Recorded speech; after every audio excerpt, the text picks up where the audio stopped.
ഒന്നാമത്തെ അതിജീവിത സാമൂഹിക മാധ്യമത്തിൽ കുറിച്ച വളരെ വൈകാരിക സ്പർശമുള്ള വാക്കുകളുണ്ട്. അതുകൂടി നമ്മളൊന്ന് കണ്ടും വായിച്ചും പോകണം. ഇങ്ങനെയാണ് അത് തുടങ്ങുന്നത്. പ്രിയപ്പെട്ട ദൈവമേ, ഞങ്ങൾ സഹിച്ച എല്ലാ വേദനകളും വഞ്ചനകളും അതിജീവിക്കാൻ ധൈര്യം നൽകിയതിന് നന്ദി. ഇരുട്ടിൽ എന്താണോ നടന്നതെന്ന് നീ കണ്ടു. ലോകം കേൾക്കാത്ത നിലവിളികൾ നീ കേട്ടു. ഞങ്ങളുടെ ശരീരം ആക്രമിക്കപ്പെട്ടപ്പോഴും കുഞ്ഞുങ്ങളെ ബലം പ്രയോഗിച്ച് അടർത്തി മാറ്റിയപ്പോഴും നീ തുണയായി. സ്വർഗത്തിൽ നിന്ന് മാലാഖ കുഞ്ഞുങ്ങൾ ഞങ്ങളോട് ക്ഷമിക്കുമായിരിക്കും.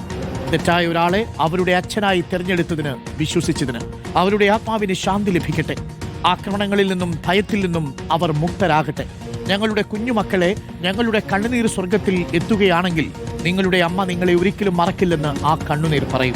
നിങ്ങളുടെ സാന്നിധ്യം അത്രമേൽ പ്രധാനപ്പെട്ടത്. നമ്മൾ ഇനിയും കാണുന്നതുവരെ അമ്മയുടെ ഹൃദയത്തിൽ നീ എന്നുമുണ്ടാകും. രാഹുൽ മാങ്കൂട്ടത്തിൽ പീഡിപ്പിച്ച ഒന്നാമത്തെ അതിജീവിതയുടെ വളരെ വൈകാരിക സ്പർശമുള്ള സോഷ്യൽ മീഡിയ പോസ്റ്റാണിത്.